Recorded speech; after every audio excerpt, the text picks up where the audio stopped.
اور جب پھر چپ چاپ سزا بھگت کر پچھلی بینچ پر جا کر بیٹھ جاتا تھا۔ آج تو میں نے اس کو بری طرح سے مار پیٹ کر کلاس سے نکال دیا تھا۔ میں اس کو اپنی کلاس میں برداشت نہیں کر سکتی تھی۔ ٹیسٹ ہوا تو کسی اسٹوڈنٹ کو بھی جواب معلوم نہیں تھا، تبھی وہ غریب بچہ کھڑکی سے جھانکنے لگا۔ میں نے غصے سے اس کو کلاس کے اندر بلایا اور کہا کہ تم یہ سوال حل کر کے دو۔ اگلے ہی لمحے میں حیرت کا پہاڑ ٹوٹ گیا، کیونکہ میں حیران ہو کر اس آدمی کو دیکھ رہا تھا جو بہت مشکل سے اپنی ویل چیئر گھسیٹے آگے کی طرف بڑھتا جا رہا تھا۔ ابھی وہ آگے مزید بڑھتا، پر وقت ہی میں نے ہوش میں آتے ہی اس کی ویل چیئر کو سنبھالا تھا، ورنہ ابھی وہ کھڈے میں جا کر گر جاتا۔ اس آدمی کو دیکھتے ہی فوراً بولا تھا، بابا جی ہوش سے کام لیں، اگر اس طرح گھر سے تنہا نکلیں گے تو آپ کا ایکسیڈنٹ ہو جائے گا۔ جبکہ وہ آدمی مجھے دیکھتے ہوئے بولا کہ بس صاحب شکریہ آپ کا، میرا بیٹا ساتھ آیا ہے، ابھی سامان لینے گیا ہے۔ آپ کا بہت بہت شکریہ، وہ میرے آگے ہاتھ جوڑ کر عاجزی سے بولے تھے، جبکہ میں ایک نگاہ ان پر ڈال کر اسکول کی طرف بڑھ گیا تھا۔ اکثر ایسے لوگ انسان کو ٹکراتے ہی رہتے ہیں، کبھی کوئی کسی مرض میں مبتلا نظر آتا ہے تو کبھی کوئی کسی پریشانی میں نظر آتا ہے۔ یہ تو ہر روز کا ہی عمل ہے، لیکن نہ جانے کیوں اس بوڑھے آدمی کی شکل مجھے کچھ پہچانی پہچانی لگ رہی تھی۔ فی الحال میں نے اپنی جاب پر جانا ہی ضروری سمجھا، کیونکہ مجھے کافی دیر ہو رہی تھی۔ ایک مختصر مسافت کے بعد میں اسکول پہنچ گیا۔ پرنسپل میڈم کے آفس میں جا کر میں نے اپنی حاضری لگوائی تھی اور پھر اپنی کلاس کی طرف بڑھ گیا۔ معمول کے مطابق کلاس میں لینا شروع ہو چکا تھا۔ آج بورڈ ٹیسٹ تھا اور سب بچے اپنی اپنی کتابیں نکال کر ٹیسٹ ریوائز کر رہے تھے، جبکہ میں بورڈ کے پاس کھڑا پورا ٹیسٹ کی تیاری کر رہا تھا۔ اچانک میری آنکھوں کے سامنے وہی بوڑھی شکل نظر آئی، مگر میں اپنا سر جھٹک کر دوبارہ بورڈ کی طرف متوجہ ہو گیا۔ چند لمحے بعد مجھے کسی نے پکارا تھا۔ میں نے گردن موڑ کر دیکھا تو سامنے میرا طالب علم رمیز کھڑا ہوا تھا، سر جھکائے گھبراہٹ کے عالم میں۔ اس کے ماتھے سے پسینہ بہہ رہا تھا، میلا کچیلا لباس پھٹا ہوا بیگ پر۔ یہ اس کے ہر روز کا عمل تھا، ہمیشہ وہ وقت سے لیٹ آتا تھا اور اس طرح ہی گندا سا وہ اٹھ کر اسکول آ جایا کرتا تھا۔ آج میرا غصہ 7ویں آسمان پر پہنچ گیا تھا اور میں اس کو دیکھتے ہوئے دھاڑ کر بولا، تم کب سدھرو گے؟ آج مجھے تم بتا ہی دو۔ تم نے ہر روز یہی بنایا ہوا ہے، کبھی بھی تم وقت پر نہیں آتے۔ تمہاری وجہ سے میری مزید اسٹوڈنٹ بھی بگڑتے جا رہے ہیں۔ کل بھی رحمان بول رہا تھا کہ سر آپ رمیز کو کچھ نہیں بولتے، بس ہمیں ہی ڈانٹ دیتے ہیں۔ اب بتاؤ میں کیا کروں؟ میرا بس نہیں چل رہا تھا کہ میں اس بچے کو اپنی کلاس سے باہر نکال دوں، جبکہ وہ مجھے دیکھتے ہوئے بولا تھا کہ میں معذرت چاہتا ہوں سر، میری بس ایک چھوٹی سی مجبوری تھی۔ اس کا سہما ہوا لہجہ مجھے مزید خونخوار رکھ رہا تھا اور میں دھاڑتے ہوئے بولا تھا کہ دفع ہو جاؤ کلاس سے باہر۔ خبردار جو تم نے میری کلاس میں انٹری کی، میں جب تک کلاس میں موجود ہوں تم نہیں آؤ گے۔ میری بات سن کر وہ فوراً بولا تھا کہ پلیز سر آپ بورڈ ٹیسٹ میں ہیں، میں گھر سے پوری تیاری کر کے آیا ہوں، مجھے اس طرح کلاس سے باہر نہ نکالیں۔ اس کی بات سن کر مجھے اتنا غصہ آیا تھا کہ میں اس کی طرف بڑھ گیا اور بنا سوچے سمجھے میں نے زور زور سے 2 تھپڑ اس کے منہ پر رسید کر دیے، جس کی تاب نہ لاتے ہوئے وہ اس پل ہی زمین بوس ہو گیا تھا۔ میں اس کو دیکھتے ہوئے بولا، خبردار جو تم نے میرے سامنے زبان چلانے کی ضرورت محسوس کی، باہر جاؤ کلاس سے۔ میری دھاڑ سن کر وہ فوراً کھڑا ہو گیا تھا اور جلدی سے کلاس سے باہر نکل گیا تھا۔ میں بھی اپنا سر جھٹک کر کلاس کی طرف متوجہ ہو چکا تھا اور ریاضی کا سوال بورڈ پر اتارنے لگا تھا تاکہ کلاس کا آغاز کیا جا سکے۔ چند لمحے بعد ہی ٹیسٹ سٹارٹ ہو گیا۔ میں کرسی لے کر ایک طرف بیٹھ گیا۔ اب تمام طالب علم آ رہے تھے اور اپنی کارکردگی دکھاتے جا رہے تھے، لیکن کسی کو بھی ایک بھی سوال کا جواب درست نہیں دیا گیا۔ تقریباً آدھا گھنٹہ بیت چکا تھا اور میرا غصہ مزید بڑھ چکا تھا۔ ایک تو رمیز نے صبح صبح ہی مجھے غصہ دلا دیا تھا اور اب یہ لوگ مزید میرا امتحان لے رہے تھے۔ میں تمام لوگوں کو دیکھتے ہوئے دھاڑا تھا۔ اس دن کے لیے میں نے تم لوگوں کو اتنی محنت سے ریاضی پڑھائی تھی کہ تم سب میری محنت پر ایسے پانی پھیرو۔ تمام اسٹوڈنٹ سر جھکائے کھڑے ہوئے تھے۔ اچانک میری نگاہ کھڑکی کی طرف اٹھی تھی۔ رمیز کھڑکی سے جھانک جھانک کر اندر دیکھ رہا تھا۔ نہ جانے کیوں مجھے بے تحاشا غصہ آیا تھا اور میں اس کو دیکھتے ہوئے بولا تھا، رمیز فوراً اندر آؤ اور اس سوال کو حل کرو، دیکھتا ہوں کتنی تیاری کر کے تم آئے ہو۔ میں طنزیہ بولا تھا، لیکن میں نہیں جانتا تھا کہ آج مجھ سے کتنی بڑی غلطی ہونے والی ہے۔ آنے والی زندگی میں کتنے پچھتاوے کا شکار ہونے والا ہوں۔ چند لمحے میں وہ کلاس کے اندر تھا اور چاک تھامے بورڈ پر موجود سوال کو حل کر رہا تھا۔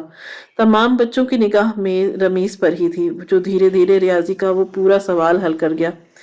اس نے تقریباً 7 منٹ لیے تھے اور چاک میری بینچ پر رکھتے ہوئے بولا، میرے مطابق سر سوال درست ہے، باقی آپ دیکھ لیجئے۔ میں نے حیران ہو کر بورڈ کو دیکھا تو سوال بالکل درست تھے، کہیں بھی غلطی کی کوئی گنجائش نہیں تھی۔ میں نے ایک نگاہ رمیز کے وجود پر ڈالی تھی اور خاموشی سے اسے جگہ پر بھیج دیا۔ کلاس ختم ہو گئی تھی، لیکن میری الجھن ختم ہونے کا نام نہیں لے رہی تھی۔ اس کا میلا کچیلا لباس، پھٹا ہوا بیگ اس حالت میں تھا کہ اتنا خراب کہ وہ بالکل بھی لائق اسٹوڈنٹ نہیں تھا۔ بس یہی وجہ تھی کہ میں زیادہ اس پر دھیان نہیں دیتا تھا، مگر آج جس طرح اس نے میتھ کا سوال حل کیا اور مجھے کافی متاثر کر چکا تھا۔ اپنے آفس میں بیٹھا میں ابھی رمیز ہی کے بارے میں سوچ رہا تھا جب اچانک انگلش کی ٹیچر دروازہ نوک کر کے میرے آفس آئی تھیں۔ انہیں دیکھ کر میں ادب سے کھڑا ہو گیا تھا جب وہ مجھے دیکھتے ہوئے بولیں کہ سر، آپ کی کلاس بہت اچھی ہے، لیکن آپ پلیز رمیز کو تھوڑا ڈسپلن سکھائیں۔ کتنے گندے لباس میں وہ آتا ہے اسکول میں۔ میں چھوٹا بچہ سمجھ کر ہمیشہ چھوڑ دیتی ہوں، لیکن کلاس میں موجود تمام اسٹوڈنٹس پر غلط اثر پڑتا ہے۔ میں نے سوچا تھا کہ پرنسپل میڈم سے شکایت کروں گی، لیکن پھر بات آپ پر آ جاتی ہے، اس لیے میں نے سوچا کہ پہلے آپ کے کان میں بات ڈال دیتی ہوں۔ میں ان کی بات سن کر دھیمی آواز میں بولا تھا کہ ٹھیک ہے، میں بات کروں گا۔ اگر کل وہ اسی طرح ہی آیا تو میں سختی کر لوں گا۔ آج کے لیے آپ مہلت دے دیجیے، میڈم کو کہنے کی کوئی ضرورت نہیں ہے۔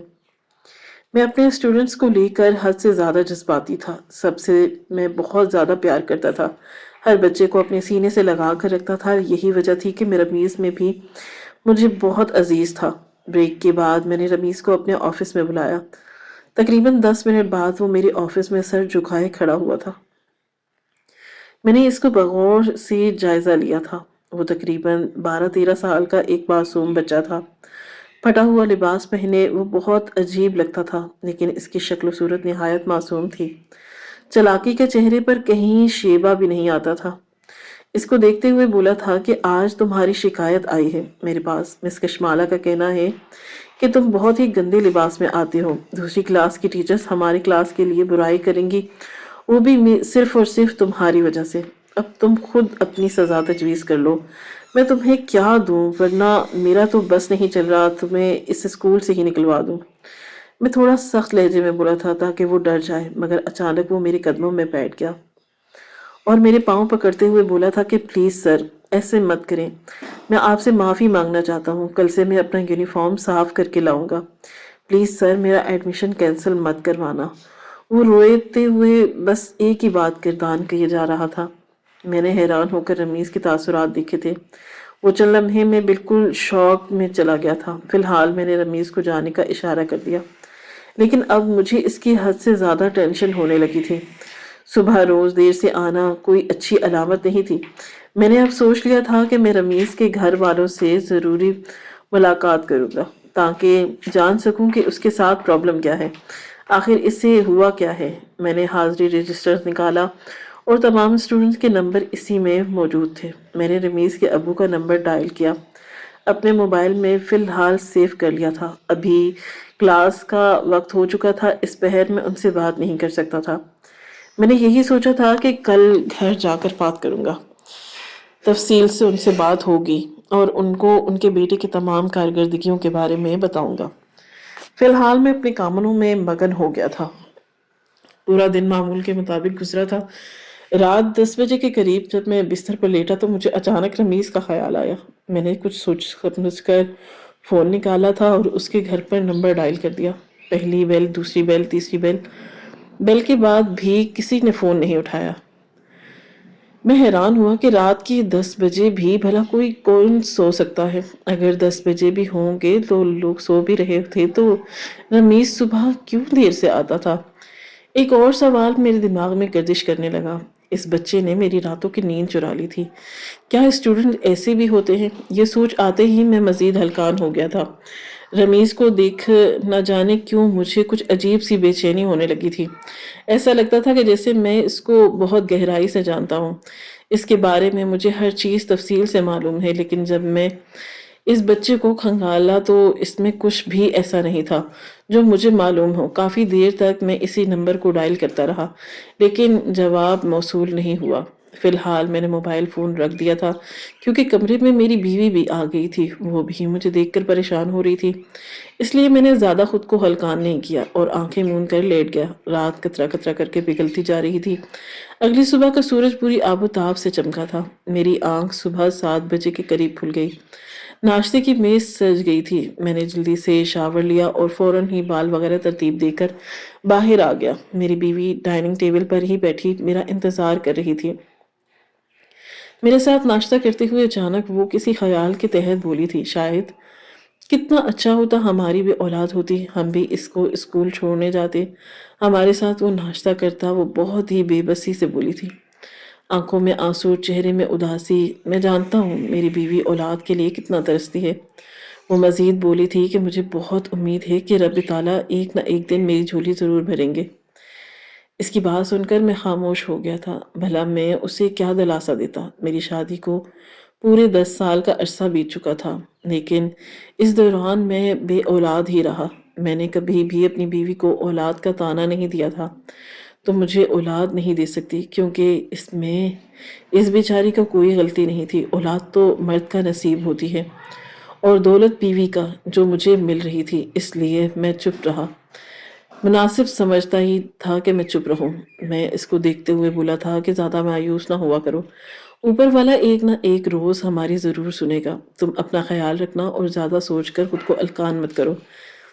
میں جا رہا ہوں۔ اس کے ماتھے پر ایک محبت بھرا بوسہ دے دیا۔ میں گھر سے روانہ ہو گیا تھا اور میرے دماغ میں بھی اب اپنی بیوی کی باتیں ہی چل رہی تھی۔ جتنی مایوسی وہ دن بدن ہوتی جا رہی تھی، اب مجھے اس کی بھی فکر ہونے لگی تھی۔ کام سے زیادہ میرا دماغ اب اپنی بیوی کی طرف ہی لگا رہتا تھا۔ اس کی بھیگتی ہوئی آنکھیں، لرزتے ہونٹ، کانپتی ہوئی آواز مجھے بہت زیادہ تکلیف دیتی تھی۔ اکثر اوقات رات کے وقت جب میری آنکھ کھلتی تو وہ اکثر مجھے سسکیوں کی آواز آتی، اور جب میں کمرے میں نظر دوڑا کر دیکھتا تو میری بیوی سجدے کی حالت میں زار و قطار رو رہی ہوتی تھی۔ وہ یقیناً وہ اولاد کی طرف میں ہی ایسے روتی تھی، مگر میں بھی بے بس تھا۔ میں کیا کر سکتا تھا؟ یہ سب تو اللہ کے ہاتھ میں تھا۔ میری ذات جتنا ہو سکتا تھا میں کر رہا تھا، لیکن یہاں آ کر ہم دونوں ہی میاں بیوی بے بس ہو جایا کرتے تھے۔ ابھی میں نے قدم آگے بڑھایا ہی تھا جب اچانک ایک مانوس سی آواز میرے کانوں کے پردوں سے ٹکرائی تھی، اور جیسے ہی میری نگاہ دوسرے روڈ پر موجود اس ویل چیئر پر بیٹھے آدمی پر گئی اور اس کے ساتھ کھڑے اس کے بیٹے پر گئی تو میرے قدموں تلے سے زمین نکل گئی۔ میں پھٹی پھٹی نگاہوں سے ان دونوں کو دیکھ رہا تھا۔ مجھے اب سمجھ آیا تھا کہ اس آدمی کا چہرہ مجھے آشنا کیوں محسوس ہوا تھا۔ کافی دیر میں اپنی جگہ پر کھڑا ان دونوں کی کارروائی کو دیکھتا رہا اور پھر چپ چاپ اسکول کی طرف بڑھ گیا، لیکن میرے کندھوں پر ایک بھاری بوجھ آ چکا تھا۔ میں نے بالکل بھی تصور نہیں کیا تھا کہ خدا تعالیٰ مجھے اس طرح سچ سے آگاہ کریں گے، میں ایسا منظر بھی دیکھ پاؤں گا۔ ایک مختصر مسافت کے بعد میں اسکول پہنچ گیا۔ معمول کے مطابق پرنسپل آفس جا کر میں نے حاضری لگوائی تھی اور اپنی کلاس میں آ چکا تھا۔ کتاب وغیرہ نکال کر میں نے پڑھائی شروع کر دی، لیکن میرا دماغ اس روڈ کے منظر پر ہی لگا ہوا تھا۔ میری آنکھیں مسلسل بھیگتی جا رہی تھیں، جنہیں میں اب مشکل سے ضبط کر رہا تھا۔ ابھی میں کلاس کو آگے پڑھاتا، اچانک میری کان میں رمیز کی آواز گونجی تھی، "میں آئی کم ان سر؟" میں نے گردن موڑ کر دیکھا تو آج اس کے کپڑے اور دنوں کے مقابلے کافی صاف تھے۔ میں نے سر کو ہلکی جنبش دی۔ تمام اسٹوڈنٹ یہی سمجھ رہے تھے کہ اب میں اس کی پٹائی شروع کر دوں گا۔ ارادہ کچھ میرا بھی یہی تھا، لیکن جو منظر میں دیکھ چکا تھا اس کے بعد مجھے ہمت نہیں تھی میں ایسا کچھ کرتا۔ وہ دھیمی آواز میں مجھے سلام کر کے چپ چاپ کلاس میں آ گیا تھا، جبکہ میں بورڈ کی طرف متوجہ ہو چکا تھا۔ اچانک کسی احساس کے تحت میں نے گردن موڑی تو وہ سر جھکائے میرے پاس ہی کھڑا ہوا تھا۔ میں نے چونک کر اس کی طرف دیکھا تھا اور سوالیہ بولا تھا کہ کیا ہوا، جگہ پر جا کر بیٹھ جاؤ۔ تب وہ اپنے دونوں ہاتھ میرے آگے بڑھاتے ہوئے بولا تھا، "سر، سزا تو دے دے۔" میں آج بھی لیٹ آیا ہوں۔ اس کی بات سن کر میں نے بہت مشکل سے اپنے آنسو ضبط کیے تھے اور اس کو دیکھتے ہوئے بولا تھا، نہیں، تم اپنی جگہ پر جاؤ، مجھے تمہیں کچھ نہیں کہنا۔ یہ کہتے ہی میں نے دوبارہ کلاس شروع کر دی تھی، جبکہ تمام اسٹوڈنٹس اور رمیز مجھے حیران ہو کر دیکھ رہے تھے۔ مگر فی الحال میں کسی کے بھی تاثرات کو نوٹ نہیں کرنا چاہتا تھا، کیونکہ میری خود کی حالت بہت خراب ہو رہی تھی۔ میں نے بمشکل آدھے گھنٹے کی کلاس لی اور پھر چپ چاپ کلاس آفس چلا گیا۔ اپنے آفس میں بیٹھ کر میں نے بہت مشکل سے خود کو سنبھالا تھا۔ مجھے واقعی بے حد بے چینی محسوس ہو رہی تھی، دل کی دھڑکن زور و شور سے سازگار بکھیر رہی تھی۔ کچھ سوچ کر میں نے اپنا موبائل فون نکالا تھا اور اوپر والے کا نام لے کر میں نے رمیز کے والد کا نمبر ڈائل کیا۔ میرے لبوں میں بس یہی ایک دعا تھی کہ اس بار وہ کال ریسیو کر لیں، اور میری دعا اللہ تعالیٰ نے سن لی تھی۔ پہلی بیل پر ہی انہوں نے کال ریسیو کر لی۔ میں نے دھیمی آواز میں سلام کیا تو وہ سوالیہ بولے تھے کہ وعلیکم السلام، آپ کو؟ میں نے گہری سانس ہوا کی سپرد کی اور دھیمی آواز میں بولا، میں آپ کے بیٹے کا ٹیچر بات کر رہا ہوں، دراصل مجھے رمیز کے حوالے سے کچھ بات کرنی تھی۔ میری بات سن کر جیسے اگلی طرف سانپ سونگھ گیا ہو، چند لمحے بعد ان کی آواز اسپیکر سے برآمد ہوئی تھی، میں جانتا ہوں استاد صاحب آپ میرے بیٹے سے ناراض ہیں، وہ دیر سے اسکول آتا ہے، مگر ہم کوشش کریں گے کہ وہ جلدی آ جائے۔ اس کا لہجہ لڑکھڑاہٹ کا شکار تھا۔ میں کچھ سوچ کر بولا تھا، مگر آپ مجھے یہ بتائیں کہ رمیز دیر سے آتا کیوں ہے؟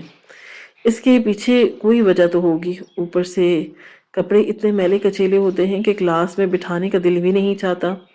آپ کو علم ہے میں تو پھر بھی برداشت کر لیتا ہوں، لیکن جو دوسری ٹیچرز کلاس میں آ کر پیریڈز لیتی ہیں ان کو بہت مسائل ہو جاتے ہیں۔ فی الحال آپ ان سب باتوں کو چھوڑیں، مجھے صرف اتنا بتا دیں کہ رمیز کو آنے میں دیر کیوں ہو جاتی ہے۔ میری بات سن کر دوسری طرف سے کوئی جواب نہیں آیا تھا، بس وہ بات کو گھماتے ہوئے بولے تھے، ہم کوشش کریں گے رمیز کو جلدی بھیجنے کی، اس بار آپ معاف کر دیں، نہ جانے کیوں مجھے کچھ گڑبڑ محسوس ہوئی تھی، اور میں نے انہیں تاکید کر کے فون رکھ دیا تھا کہ اب دیر نہیں ہونی چاہیے، ورنہ نام کاٹ دیا جائے گا۔ اتنی دیر سے آنے والے اسٹوڈنٹس کے اسکول میں کوئی اہمیت نہیں ہوتی، ان کی نظر میں پڑھائی ایک مذاق ہے، اور ایسے ادارے جس میں فیس معاف ہو وہاں ایسے اسٹوڈنٹس کو نہیں رکھا جاتا، کیونکہ یہ سرکار کی سیٹ ہوتی ہے، ایسے بچے دوسرے بچوں کا حق کھاتے ہیں۔ میں جان بوجھ کر ایسے الفاظ کا استعمال کر رہا تھا تاکہ وہ آدمی میری بات کو سمجھ سکے، مگر اس نے کچھ الٹی بات نہیں کی تھی۔ جی سر بول کر اس نے فون رکھ دیا تھا، لیکن میں جو منظر دیکھ چکا تھا وہ مجھے بالکل بھی ہضم نہیں ہو رہا تھا۔ پورا دن معمول کے مطابق گزرا تھا۔ ایک بار میرا دل کیا کہ میں رمیز کو اپنی کلاس روم میں بلاؤں اور اس سے تفصیل سے تمام معاملات حاصل کروں، لیکن میرا دل اتنا پریشان تھا کہ میں ایسا کر ہی نہیں پایا۔ بار بار میرے ذہن میں یہی خیال گردش کر رہا تھا کہ اگر میں نے رمیز سے کچھ بھی پوچھا تو میں رو پڑوں گا، اور میں فی الحال کسی بھی اسٹوڈنٹ کے سامنے اتنا کمزور ظاہر نہیں ہونا چاہتا تھا۔ چھٹی کے وقت رمیز سمیت تمام اسٹوڈنٹس اسکول سے جا چکے تھے۔ کچھ ٹیچرز نے بھی آج میرے پریشان چہرے کا سبب پوچھا تھا، لیکن میں کسی کو کچھ بتانے کی حالت میں نہیں تھا۔ چھٹی کے وقت میرا ارادہ گھر جانے کا تھا، لیکن میں نے کچھ سوچ کر رمیز کے گھر کا ایڈریس نکالا جو حاضری رجسٹر پر ہی موجود تھا، اور پھر ایک ایڈریس کے تحت میں رمیز کے گھر جا کے روانہ ہو گیا۔ میں وہاں جا کر صحیح معلومات اکٹھی کرنا چاہتا تھا۔ ایسے کیسے وہ معصوم بچہ اتنی کٹھن زندگی گزار رہا تھا؟ اس کے امی بابا کہاں تھے؟ اگر بابا مشکل میں تھے تو اس کی ماں کو ایسا ساتھ دینا چاہیے تھا۔ ایڈریس پوچھتے پوچھتے میں پتلی گلیوں میں آ چکا تھا۔ وہاں کا علاقہ دیکھ کر میں اتنا سمجھ گیا تھا کہ رمیز بہت ہی غریب طبقے سے تعلق رکھتا ہے، لیکن میں یہ نہیں جانتا تھا کہ وہ معصوم جان کتنی اذیت جھیل رہی تھی۔ کہتے ہیں نا کہ خدا تعالیٰ کو جب معصوم فرشتوں کی حفاظت کروانی ہوتی ہے تو وہ اپنے ہی کسی بندے کی آنکھوں کے سامنے ایسے راز لے آتا ہے جو دنیا سے چھپے ہوتے ہیں۔ اس بار بھی کچھ ایسا ہی ہوا۔ میں اب ایک گھر کے سامنے آ گیا تھا جس کا لوگ بتا رہے تھے کہ یہیں پر رمیز کا پورا خاندان آباد ہے، لیکن اس کے گھر کی حالت کو دیکھ کر میں مزید ہلکان ہو چکا تھا۔ وہ گھر بہت ہی خستہ حال تھا، یہ بات تو ثابت ہو گئی تھی۔ رمیز بہت غریب لیکن اتنا خستہ حال گھر دیکھ کر میری سمجھ میں کچھ نہیں آ رہا تھا۔ میں نے اوپر والے کا نام لے کر دروازے پر دستک دی تو پہلی دستک، دوسری دستک اور پھر تیسری دستک پر دروازہ کھول دیا گیا۔ سامنے ایک عمر دراز عورت کھڑی ہوئی تھی اور میں نے جھک کر انہیں سلام کیا اور ان کو دیکھتے ہوئے بولا کہ میں رمیز کا ٹیچر ہوں، مجھے آپ سے ایک بات کرنی ہے۔ ابھی میں مزید کچھ کہتا اس سے پہلے ہی اندر سے چھوٹے معصوم بچے چیخنے کی آواز آ رہی تھی۔ میں حیران ہوا، بھلا ایک سادے سے گھر میں اتنے بچے؟ میں کچھ سوچ کر اندر کی طرف بڑھا تھا جب وہ عورت میرے آگے ہاتھ کرتے ہوئے بہت ہی سخت لہجے میں بولی تھی، کہاں جا رہے ہو؟ گھر میں عورتیں موجود ہیں، اس طرح آپ گھر میں داخل نہیں ہو سکتے۔ لیکن میرے دماغ میں سچ جاننے کا اتنا بھوت سوار ہو گیا تھا کہ میں اس عورت کو ایک طرف کیے گھر کے اندر داخل ہو گیا، اور میرے سوچنے کے بالکل ٹھیک مطابق سامنے کا منظر دیکھ کر میں اپنی سانس تک روک گیا تھا۔ مجھے بالکل اندازہ نہیں تھا کہ یہ دن بھی دیکھنا پڑے گا۔ ہاں، مجھے تھوڑا بہت فیل ہو چکا تھا کہ معاملہ کچھ اس طرح کا ہی ہوگا، لیکن اس بات کا ہرگز اندازہ نہیں تھا کہ میری کلاس کا اسٹوڈنٹ رمیز احمد ایسی زندگی بھی گزار سکتا ہے۔ میں نے فوراً ہی باہر کی طرف قدم بڑھائے تھے اور وہ عورت مجھے روکنے لگی، لیکن میں اب ٹھہر نہیں سکا تھا۔ یہ میرے اکیلے کا معاملہ نہیں تھا، مجھے پولیس کی ہر حال میں ضرورت تھی۔ میری پہلی بیل پر ہی کال ریسیو کر لی گئی۔ میں نے فوراً ہی پولیس اہلکار کو اطلاع دے دی تھی کہ یہاں پر کافی سارے بچے کڈنیپ کیے گئے ہیں اور تمام لوگوں کو یرغمال بنایا گیا ہے۔ آپ اس فلاں ایڈریس پر پہنچ جائیں۔ میری بات سن کر فوراً ہی تمام پولیس اہلکار حرکت میں آ گئے، جبکہ میں اب اس گھر پر نظر رکھے کھڑا ہوا تھا۔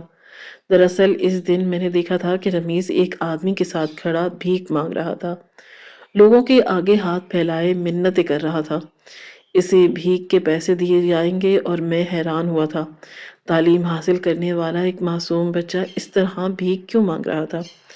بے شک اس کا باپ ویل چیئر پر تھا، لیکن وہ محنت مزدوری بھی کر سکتا تھا، لیکن بھیک مانگنا میری سمجھ سے باہر تھا۔ یہی وجہ تھی کہ میں جان بوجھ کر وقت سے اس کے گھر پہنچا تھا، اور جب میں گھر کے اندر گیا تو وہاں پر کافی تعداد میں بچے ہی بچے موجود تھے۔ کسی کا ہاتھ کٹا ہوا تھا اور کسی کے پاؤں پر پلسٹر چڑھا ہوا تھا، تو کسی نے اپنی ایک ٹانگ کاٹ رکھی تھی۔ یہ سب منظر دیکھ کر میں چند لمحے میں ہی تمام حقیقت جان گیا تھا۔ یہ ایک گروہ ہے جو معصوم بچوں کو کڈنیپ کر کے ان کے ساتھ ایسا ظلم کرتے ہیں۔ میری کوشش ناکام نہیں ٹھہری تھی۔ تھوڑی ہی دیر بعد پولیس اہلکار وہاں پہنچ گئے تھے۔ فوراً ہی اس گھر میں ریڈ مار دی گئی تھی، اور میرے سوچنے کے بالکل ٹھیک مطابق وہی ہوا جو میں نے سوچا تھا۔ تمام بچے اغوا کیے گئے تھے، جگہ جگہ سے انہیں اٹھایا گیا اور ان کے ہاتھ پاؤں متاثر کر کے انہیں بھیک مانگنے پر مجبور کیا جا رہا تھا۔ رمیز بھی ان بچوں میں سے ہی تھا، اسے بھی کڈنیپ ہی کیا گیا تھا۔ فوراً ہی تمام بچوں کی جانکاری نکال کر ان کو ان کے امی بابا کے حوالے کیا جا رہا تھا، اور ان کے سر پر موجود تمام عہدیداروں کو اریسٹ کر لیا گیا، مگر صرف رمیز تھا جس کے امی بابا کا کچھ پتہ نہیں چلا۔ تب میں نے اپنی بیوی سے مشورہ کر کے رمیز کو گود لے لیا۔ یہ ایک بہترین فیصلہ تھا، مجھے اولاد کی ضرورت تھی، اور اگر رمیز جیسی اولاد میرے حصے میں آ جاتی تو بھلا میں کیوں پیچھے ہٹتا، اور وہ دن ان لوگوں کے ساتھ بھیک بھی مانگ رہا تھا اور اپنی تعلیم بھی مکمل کر رہا تھا۔ شکر تھا کہ ان لوگوں میں رحم تھا، وہ اسے تعلیم مکمل کرنے کی اجازت دے رہے تھے۔ میں نے رمیز سے جب معاملات کی ملاقات کی تب وہ بہت رویا تھا۔ میرے گلے لگ کر اس نے سسک سسک کر اپنی کہانی سنائی تھی کہ وہ یہاں کا نہیں بلکہ لاہور کا ہے، اس کے امی بابا کا بہت پہلے ہی انتقال ہو چکا ہے۔ وہ اپنی دادی مرحوم کے ساتھ رہتا تھا، مگر ایک روز دادی بھی اسے چھوڑ کر چلی گئی۔ تب اچانک اسے کڈنیپ کیا گیا، اور جب اس کی آنکھ کھلی تو وہ کافی بچوں کے درمیان تھا۔ اس نے شور مچانے کی خوب کوشش کی تھی اور ان لوگوں کے ساتھ خوب لڑائی بھی کی تھی، منہ زوری کی۔ تب کہیں جا کر وہ لوگ راضی ہوئے تھے کہ تم صرف اور صرف صبح کے وقت بھیک منگواؤ گے، اور دوسرا رات کے وقت باقی ٹائم تم اپنی تعلیم پوری کر سکتے ہو، ہم تمہیں نہیں روکیں گے۔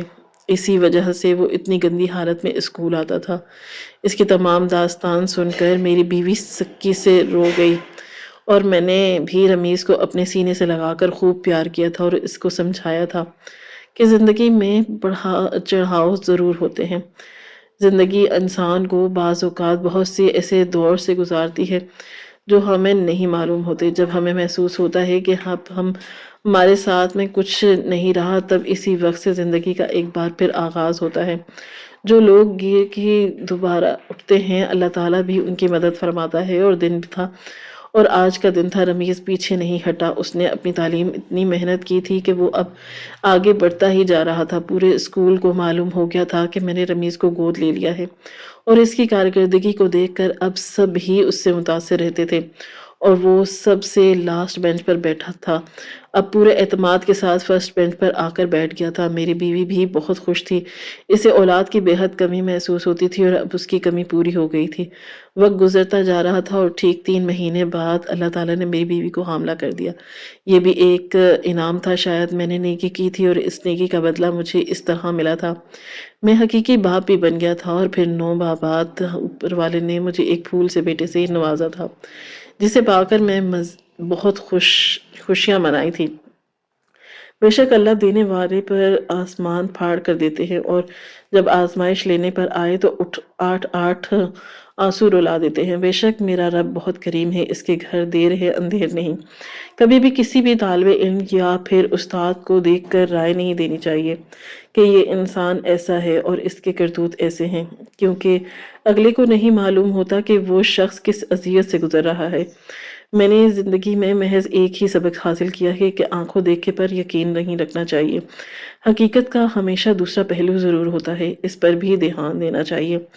ناظرین، آج کی کہانی آپ کو کیسی لگی؟ کامنٹ باکس میں اپنی رائے کا اظہار ضرور کریں۔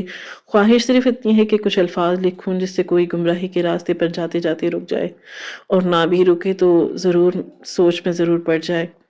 دوستو، امید کرتی ہوں کہ آپ کو یہ کہانی پسند آئی ہوگی۔ پسند آئی ہو تو کہانی کو لائک کریں، ویڈیو کو شیئر کریں، اور میں کامنٹ ضرور کریں۔ اللہ حافظ۔